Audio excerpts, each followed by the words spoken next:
Praise the Lord. Nungsijaraba ichilinaw iche chalima pabungsing adom karigumba Jesu Christa bu thazaba aduga adomgi wakhalda aibu Jesu Christa na kanbigadra Lomnaidaba sargada aibu thambigadra haiduna kanbiba taragadi adomda Holy Bible gi wahai ase Jesu Christa ipana phongdok piri adom pukning changna tabiyu amasung lousinbiyu Romans chapter 10 gi verse 9 10 11 12 amasung 13 adomgi damakta pathok jake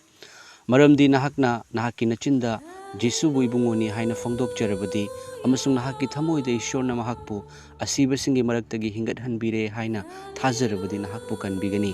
maramdi mina dharma chenba phangnaba thamoina thajai aduga ran kobam phangnaba machinna phongdoksai maramdi shastra na hai mahakpu thajaba mi khuding ikaiba nanghalloi